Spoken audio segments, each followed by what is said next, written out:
teman-teman pernah nggak sih merasakan gitu ya sebagai orang dewasa atau dalam pertumbuhan yang menjadi dewasa, ketemu sama orang dewasa lainnya, terus ngerasa kok kayaknya punya banyak masalah ya, masalah kepribadian, terus juga sering ngerasa emosional, masalah emosi gitu, atau mungkin ada hal-hal yang selalu ditahan, ngerasa nggak enak, atau mungkin terjebak dalam situasi yang berulang. Nah, beberapa kali gitu ya, aku ngobrol sama beberapa temen juga yang mengalami hal yang kurang lebih mirip nih dalam perjalanan keseharian gitu, dalam perjalanan bertumbuh. Sampai akhirnya kayak dengar dari beberapa expertise gitu ya, ada istilah yang namanya inner child wounded gitu. Artinya si luka batin pada anak gitu kalau di bahasa Indonesia kan gitu. Dan akhirnya mulailah tuh cari tahu emang luka batin kayak apa sih yang akhirnya membuat seorang manusia dewasa ini punya berbagai macam masalah yang ternyata kalau ditarik mundur ini terhubung dengan peristiwa masa lalu ketika dia masih kecil. Ya. Kita mungkin sekarang karena udah lebih melek informasi lewat sosial media, udah lebih familiar mungkin dengan istilah-istilah inner child atau masa kecil trauma. Nah, aku sendiri sebenarnya meskipun udah sering dengar ya, tapi ada kepenasaran nih, di mana sih korelasi diri kita yang sekarang udah menjadi dewasa, terus beberapa bitterness atau mungkin perilaku yang kurang baik. Nah, hubungannya tuh gimana supaya kita bisa tahu, oh dulu waktu aku masih kecil aku pernah dibeginikan sehingga aku seperti ini, tapi aku mau memperbaiki. Nah, untuk kita belajar memperbaiki juga supaya jadi orang yang lebih baik, hari ini kita mau ngomongin inner child barengan sama Mbak Samantha Elsener. Yeay! A child psychologist ya yang sering bikin konten-konten di Instagram atau di TikTok juga. Pokoknya kalau misalnya emang pengen tahu tentang parenting, tentang anak-anak atau tentang relasi, bisa follow di @samantha.elsener. Yes. Thank you. Terima kasih Sam, udah hadir lagi, ketemu lagi. Iya. Nah, ini kita kali ini ngobrol agak ya pasti beda sama yang waktu itu kita obrolin gitu sama Sam.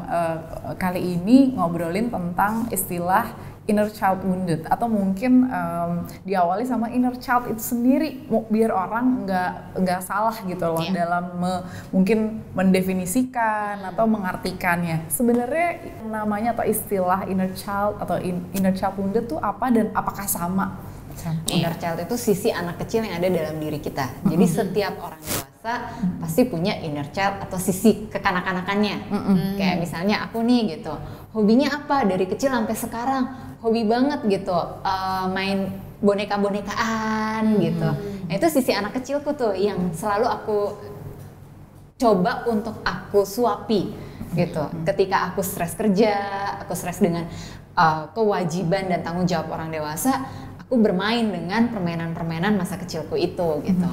Itu adalah inner child, itu sisi kekanak-kanakan dalam diri kita. Atau pada saat kita menyelesaikan masalah gitu ya. Kita waktu kecil saat menyelesaikan masalah tuh nangis, nggak tahu harus gimana. Nah, pada saat dewasa harusnya kita dianggapnya kalau orang dewasa yang ideal adalah udah tahu dong harus ngapain gitu kan. Tapi ini enggak, selalu nangis terus gitu. Jadi reaksi pertamanya adalah selalu nangis kalau menghadapi masalah besar misalnya seperti itu. Nah, itu adalah kekanak-kanakan sisi kekanak-kanakan yang ada di dalam diri kita.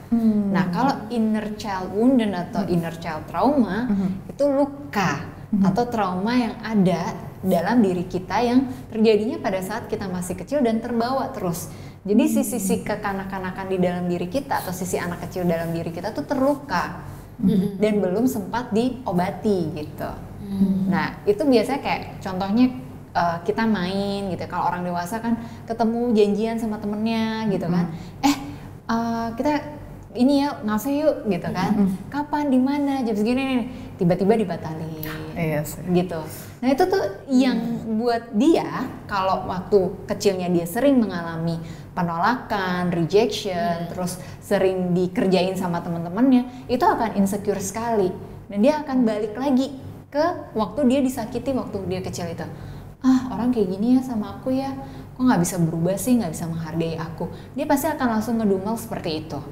Tandanya dia masih tersakiti. Sedangkan kalau orang dewasa yang tidak memiliki luka atau lukanya sudah disembuhkan, udah pulih nih gitu ya, dia akan merasa oh biasa aja. Namanya kita hidup di kota besar gitu, namanya kita hidup sama orang-orang yang punya banyak aktivitas dan segudang macem-macem lah perintilan kewajiban orang dewasa ini, ya bisa aja memang batal gitu. Kenapa kita harus sensi, kenapa kita harus baper terhadap pembatalan janji yang biasanya kita ngumpul-ngumpul, tapi kita pada saat itu ya emang benar-benar nggak bisa. Dan kalau dipaksain juga jadinya malah nggak baik buat semuanya gitu. Apakah setiap orang itu pasti punya trauma inner child, Mbak? Karena kan sering kali kalau misalnya ada sesuatu nih, duh kok kayaknya nggak pede. Iya nih, waktu inner child gue pernah digini. Nah, selalu dikorelasikan sama trauma masa lalu. Tapi kalau misalnya ditarik lagi, apakah semua orang juga punya trauma atau sebenarnya belum tentu? Belum tentu. Oh, belum tentu. Karena definisi trauma beda lagi nih. Oke. Jadi definisi trauma itu kan sesuatu luka yang membekas karena kejadian traumatik. Dan ternyata dari hasil research terbaru, orang bisa merasakan bahwa kejadian traumatis itu adalah suatu trauma atau tidak, bagaimana dia mengatasi kondisi tersebut pada saat kejadian. Misalnya dia dikasarin gitu sama orang tuanya, kejadiannya berulang.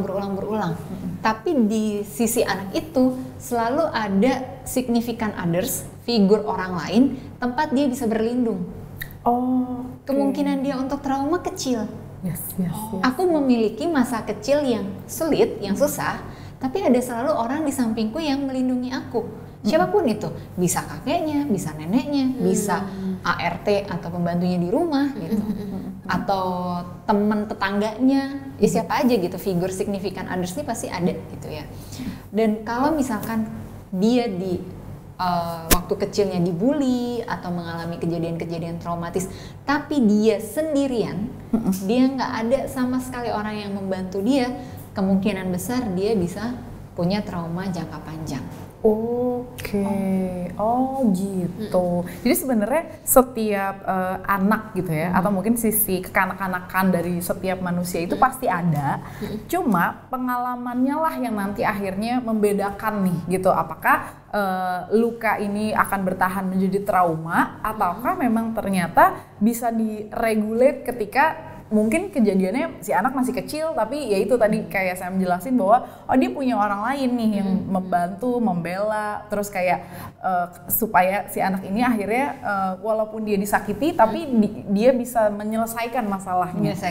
Aku kasih contoh lagi ya supaya kita lebih jelas nih. Siapa yang waktu kecilnya pernah dihukum masuk gudang atau masuk toilet digelapin? Aku nggak pernah sih. Tapi ya. Oke, ini mau mewakili aja ya gitu ya. Ada dua anak gitu ya di dua rumah yang berbeda. Yang satu dia dihukum di gudang atau di toilet digelapin lampunya sendirian. Yang satu dia dihukum sama kakak atau adiknya berdua. Mana yang lebih punya kecenderungan dia punya pengalaman traumatis berbekas banget sampai dia punya inner child? Yang sendiri. Yes. Karena dia punya teman waktu dia dihukum, dia bisa di dalam kamar mandi kalau misalnya kakaknya atau adiknya ketakutan kan main aja berdua. Malah bercanda, malah main air, malah jadi ngeberantakin. Bahkan ada satu video kalau aku nggak salah gitu ya di Amerika atau di mana gitu. Ini dua anak ini lagi dihukum malah asik sendiri, akhirnya orang tuanya bingung kan, kok ini malah diem nggak nangis gitu. Menikmati. Pas dibuka udah penuh dengan spidol di badannya gitu. Jadi malah main gitu main. Oke, nah ini jadi menarik nih gitu. Ketika seseorang tidak menyadari traumanya atau lukanya nih, Sam, ketika mungkin waktu masih kecil atau ada kejadian-kejadian, kan kadang kita tuh lupa ya sebagai manusia biasa. Kejadiannya apa ya gitu, tapi kok mungkin kalau apa namanya kalau bisa tadi di awal ada kejadian yang berulang terus sampai kita tuh nggak tahu apa sih sebenarnya yang terjadi gitu kan. Ternyata setelah mungkin udah ngobrol sama expert juga, udah konsultasi, kenapa ya kok ada kejadian berulang? Oh iya, itu mungkin kejadian dari trauma masa kecil. Tapi si manusia dewasa ini nggak bisa inget apa ya kejadiannya. Apakah seperti apa sih menyadari ada trauma masa kecil atau luka yang belum sembuh gitu pada seseorang deh gitu. Tapi selalu ada hal-hal yang gak menyenangkan yang terjadi ketika dia dewasa. Iya. Ya, ini pertanyaannya menarik banget ya.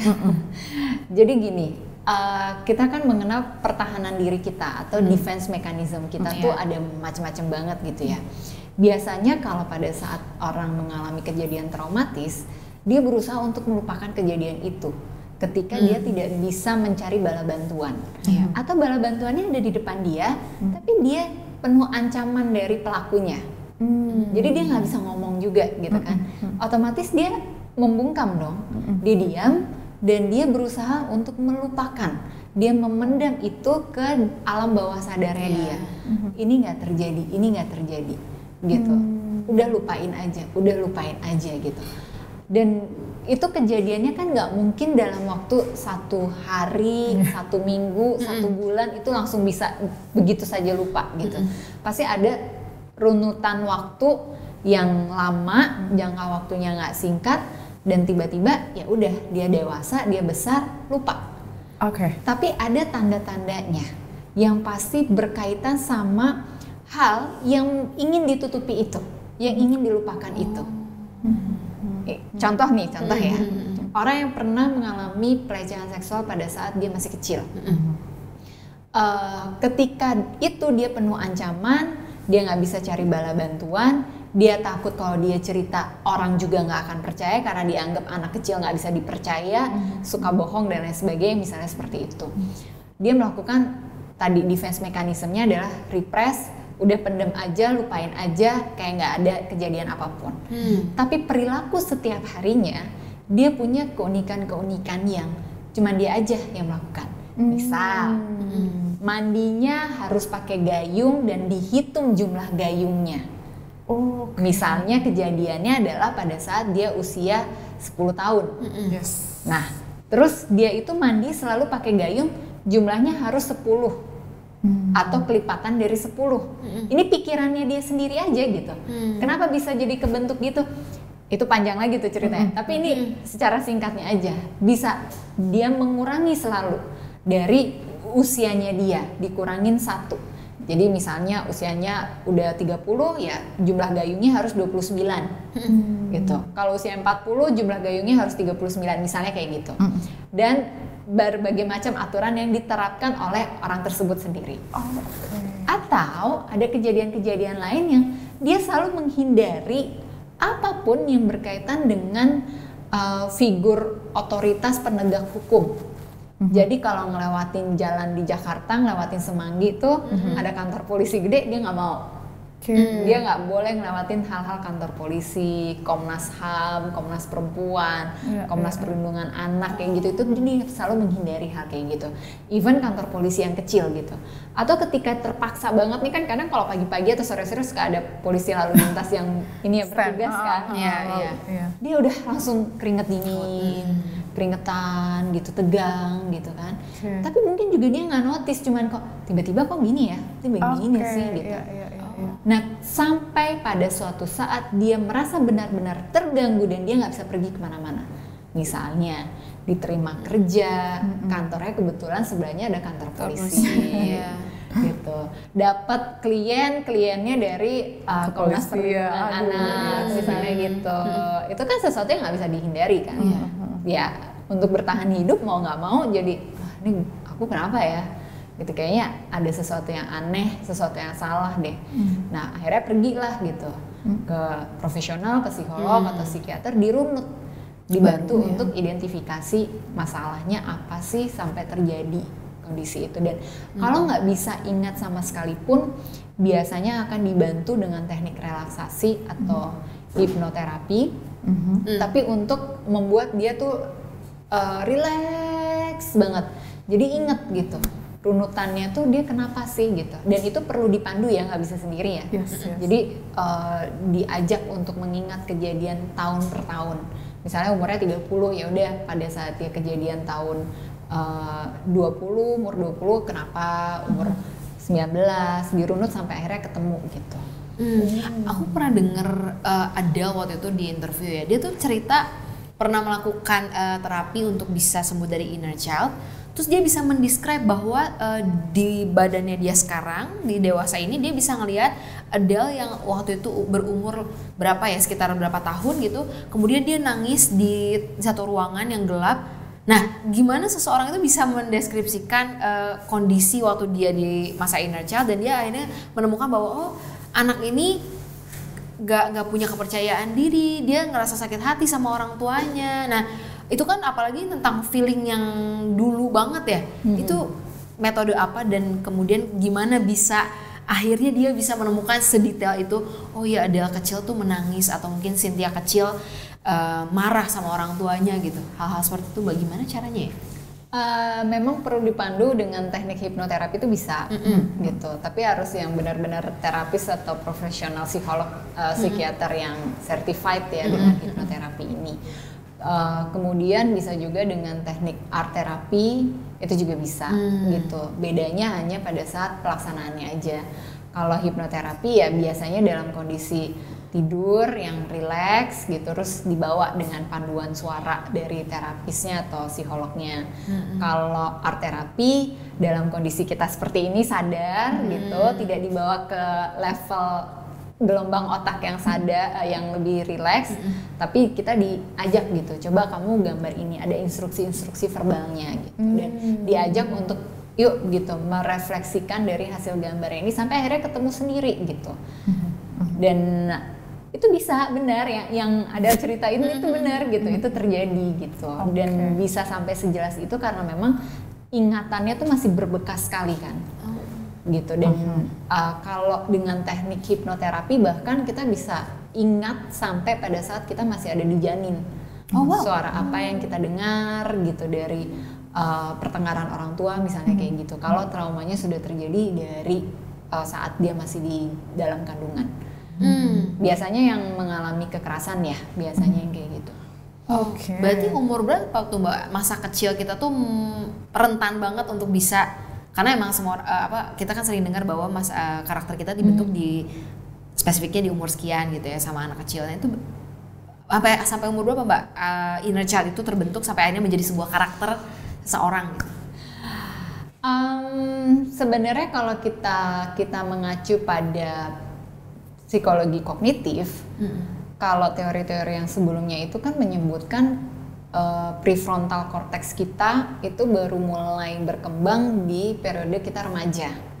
Tapi ternyata penelitian yang terbaru, kebetulan aku baru ikut bulan Desember kemarin ada workshop gitu tentang neuroscience ini, dibilang bahwa sebenarnya prefrontal cortex itu udah mulai tumbuh tapi persentasenya aja gitu, sedikit gitu. Even itu masih di dalam kandungan gitu. Dan memori kita tuh memang sedahsyat itu, kita bisa sampai inget tuh benar gitu dengan teknik si hipnoterapi itu bisa ingat itu. Tapi kita kan setiap hari selalu ada ilmu yang kita pelajari, ada pengalaman hidup gitu kan.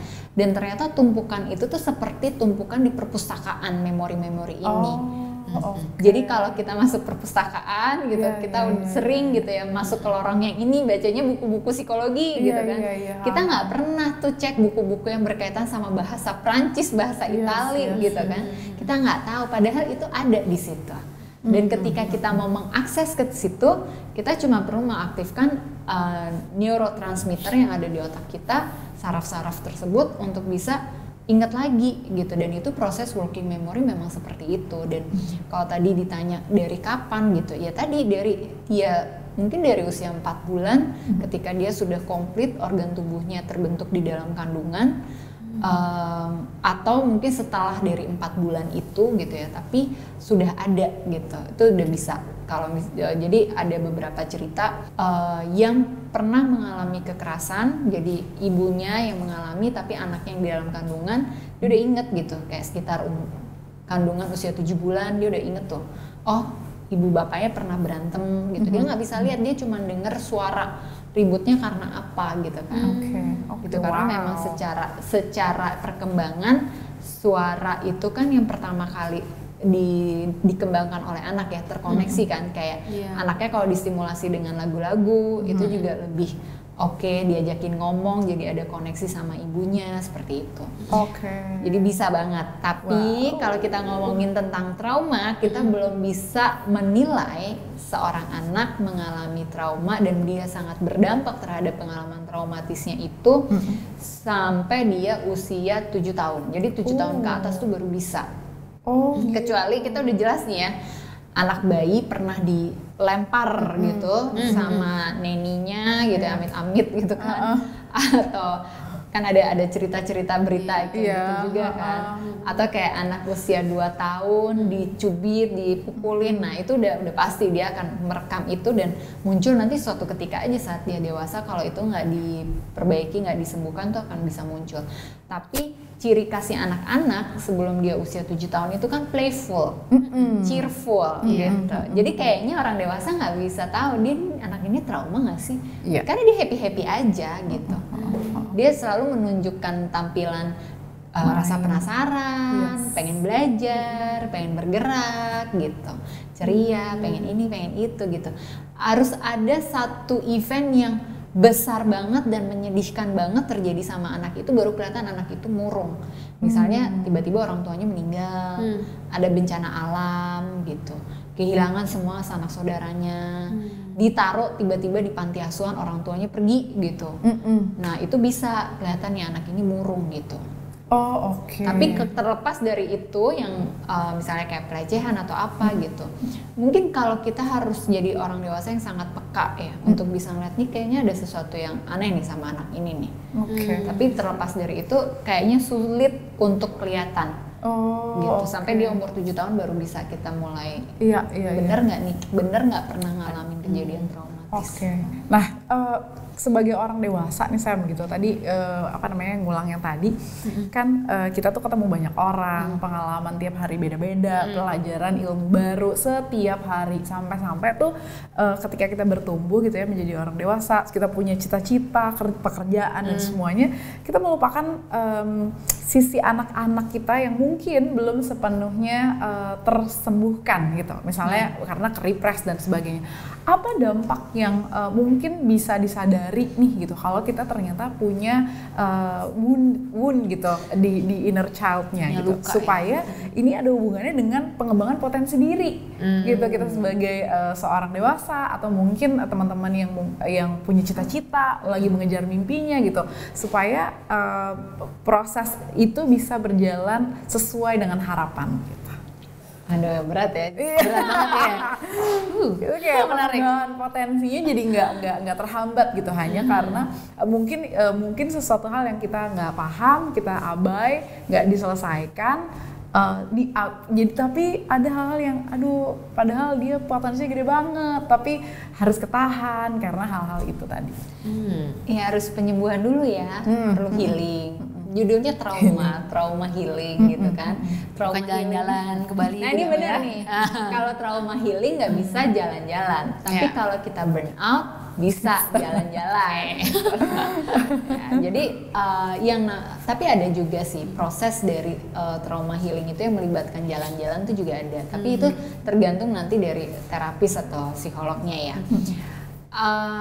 Pasti kalau kita mengalami trauma kita butuh orang lain yang perlu mendampingi kita untuk memandu kita, karena yang namanya trauma itu body sensor kita tuh tinggi banget.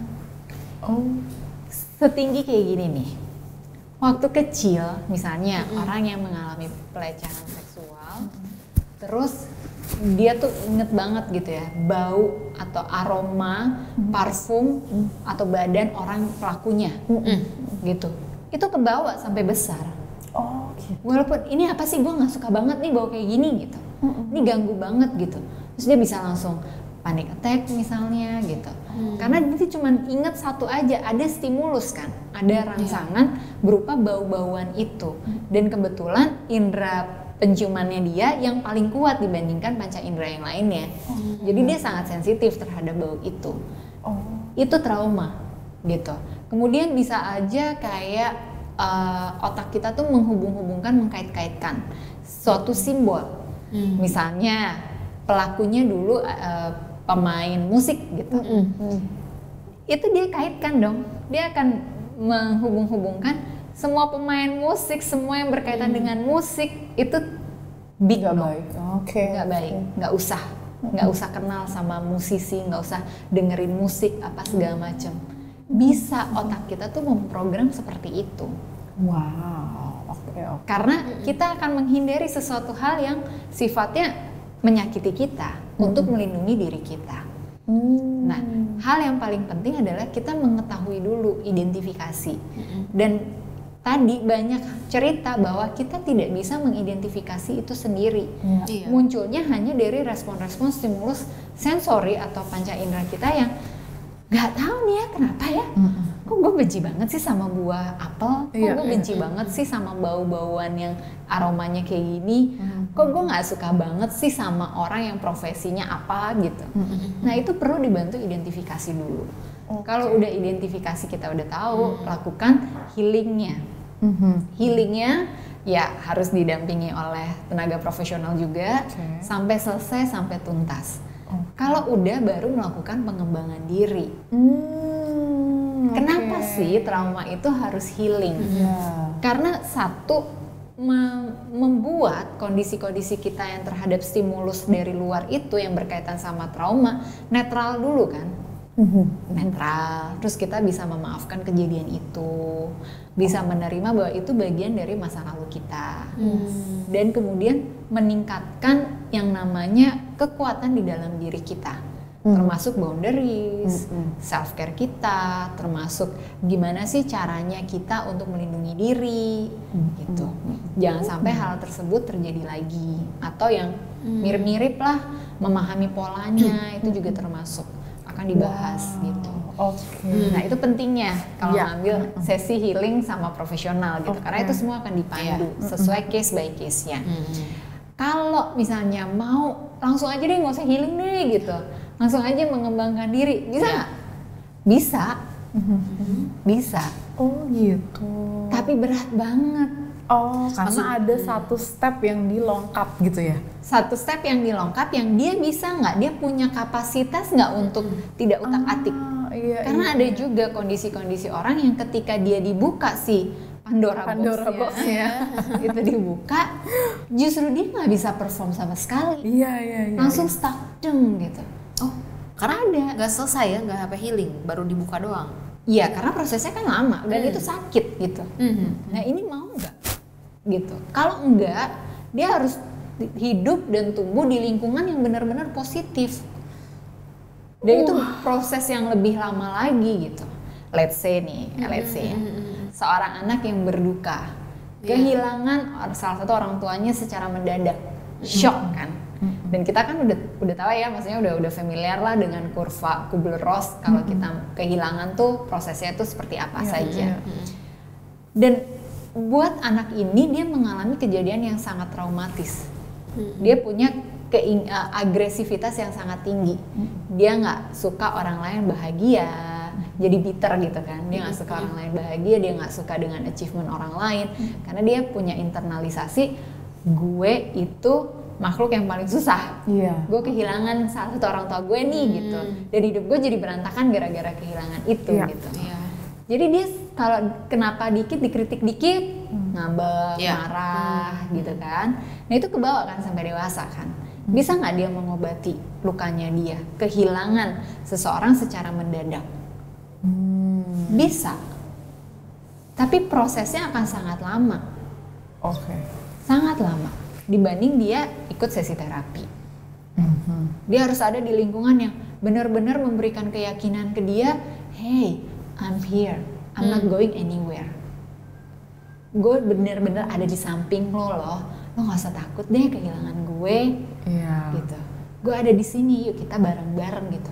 Tapi perasaan insecure pasti selalu ada. Wow, kayak dengerin dia tuh emang konsepnya panjang dan juga cukup rumit ya, karena kalau misalnya tadi mungkin dilecehkan gitu, kemudian indikasinya bisa banyak banget, bisa jadi kayak trauma sama karakter orang yang seperti ini, nggak selalu melulu misalnya dihubungkan dengan sexuality-nya juga, atau mungkin dulu pernah ditakut-takutin kalau nakal ditinggalin di tol misalnya gitu, dia trauma lihat tol, mungkin bisa jadi ke hal yang lain gitu.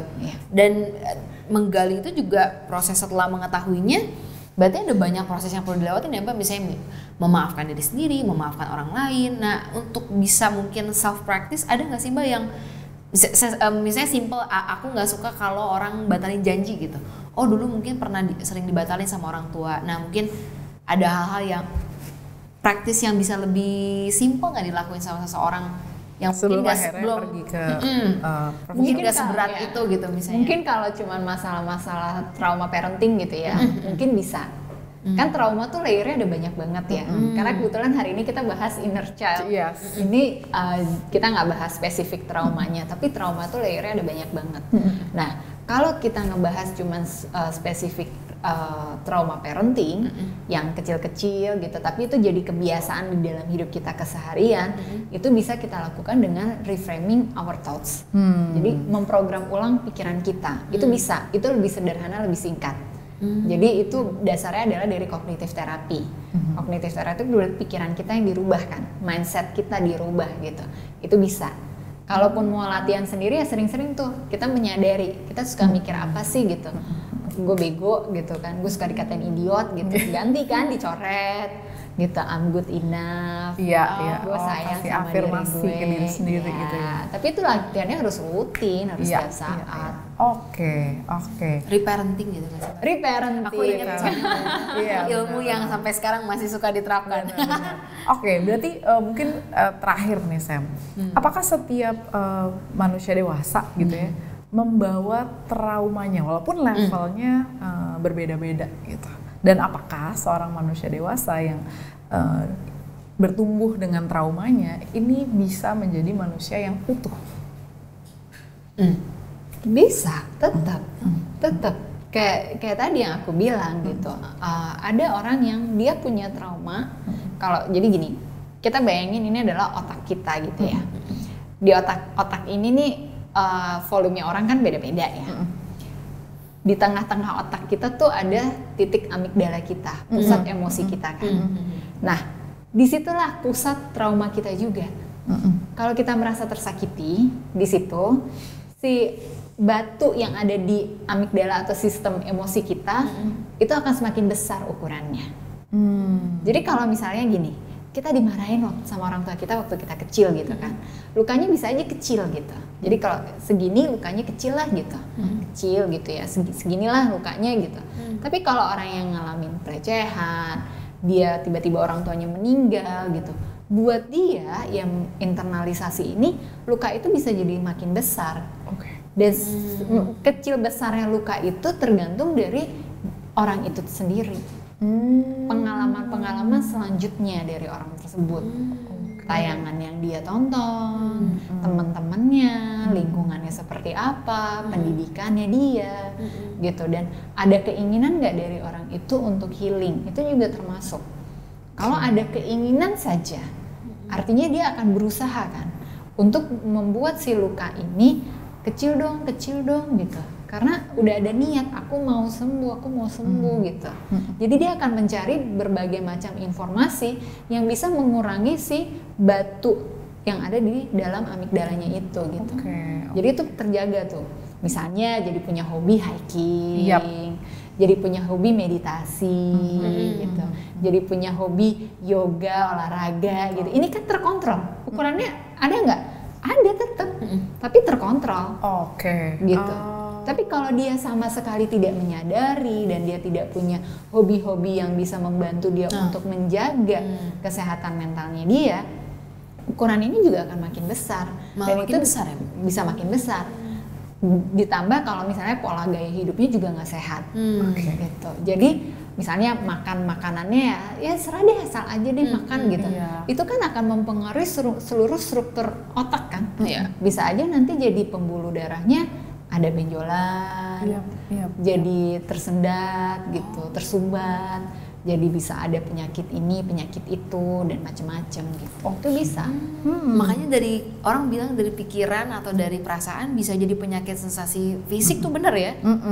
Kesannya kan kayak gimana caranya korelasinya, ternyata tadi udah dijelasin.